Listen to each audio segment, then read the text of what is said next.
ഫഹദ് ഫാസിലും വടിവേലും പ്രധാന കഥാപാത്രങ്ങളെ അവതരിപ്പിച്ച സുധീഷ് ശങ്കർ സംവിധാനം ചെയ്ത മാരീഷൻ എന്ന സിനിമ കണ്ടു. സിനിമ എങ്ങനെയാണെന്ന് വെച്ച് കഴിഞ്ഞാൽ കൊള്ളാം. ഒരു വാച്ചബിൾ മൂവിയാണ്. സിനിമ മൊത്തത്തിൽ കൊള്ളായിരുന്നെങ്കിലും റൈറ്റിംഗ് ഒന്നും കൂടി ഒന്ന് മെച്ചപ്പെടുത്തി നന്നാക്കി എടുത്തിരുന്നെങ്കിൽ ഒരു കിടിലൻ സിനിമയായി മാറേണ്ട ഒരു പടമായിരുന്നു മാരീഷൻ എന്നാണ് എൻ്റെ അഭിപ്രായം. എന്നാലും ഈ പ്രശ്നങ്ങളൊക്കെ മറികടക്കുന്നത് ആക്ടേഴ്സിന്റെ ഗംഭീര പെർഫോമൻസ് കൊണ്ടാണ്. ഫഹദ് ഫാസിലും വടിവേലും മത്സരിച്ചാണ് ഈ സിനിമയിൽ അഭിനയിച്ചിരിക്കുന്നത്.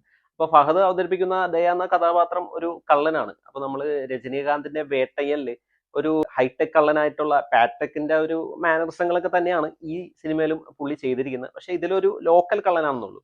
പിന്നെ ക്ലൈമാക്സിലേക്ക് അടുക്കുമ്പോൾ ഒരു മാസ് ആക്ഷൻ സംഭവങ്ങളൊക്കെ തന്നെ വരുന്നുണ്ട്. അപ്പൊ എല്ലാം നല്ല രീതിയിൽ തന്നെ ഫഹദ് ചെയ്തു വെച്ചിട്ടുണ്ട്. വടിവേലുവിന്റെ പെർഫോമൻസ് ഈ സിനിമയിൽ എടുത്തു പറയേണ്ടതാണ്. ഒരു ക്ലാസ് പെർഫോമൻസ് തന്നെയാണ് വടിവേലു ഈ സിനിമയിൽ കാഴ്ചവെച്ചിരിക്കുന്നത്.